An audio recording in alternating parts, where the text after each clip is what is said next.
William Wallace was born about 1274 at Elderslie, Scotland, into a well-respected family of lesser knights.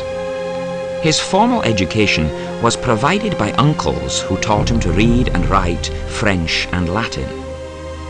Little else is known of his early life until he suddenly bursts onto the pages of history in May 1297.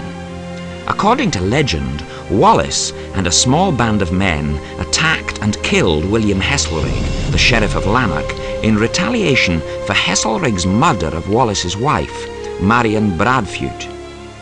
This coincided with a general outbreak of rebellion against the English, who had been trying to subjugate Scotland. Wallace's daring attack immediately made him one of the rebel leaders. Another rebel, Andrew Murray, soon joined forces with Wallace. Together, they led a small, badly outnumbered Scots army to one of the greatest Scottish victories ever achieved over the English at Stirling Bridge on September the 11th, 1297. Wallace assumed sole command over the Scots army as Murray slowly died of the wounds he suffered in battle. By March 1298, Wallace was knighted, probably by Robert the Bruce, and in recognition of his contribution to his country's struggle for freedom, Wallace was appointed a Guardian of Scotland. On July the 22nd, 1298, the English army, commanded by Edward I, attacked Wallace's army of perhaps 8,000 men at Falkirk. Despite the innovative tactics Wallace used in the battle, the Scots were terribly beaten, and Wallace barely escaped from the battlefield. The scope of this military disaster was such that Wallace could no longer command the army.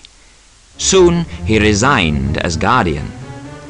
For the next several years, Wallace's whereabouts are uncertain, but he probably spent at least 2 years on a diplomatic mission to Norway, France, and Rome. He reappeared in 1303, leading a raid into northern England.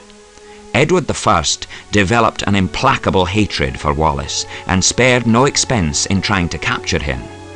On August 3rd, 1305, Wallace's luck ran out, and he was captured near Glasgow by Sir John Menteith. Wallace was taken to London, where on Monday, August the 23rd, he was condemned to death as an outlaw and traitor. He was then dragged through the streets for 4 miles to the place of execution at Aldgate, where he was hanged, drawn and quartered, and beheaded. His head was placed on a pole on London Bridge, the parts of his body sent to 4 cities to be publicly displayed as a warning to traitors. He immediately became a martyr to the cause of freedom in Scotland, a beloved symbol of courage and defiance to whom the Scots would turn for inspiration in their desperate struggle against the tyranny of England.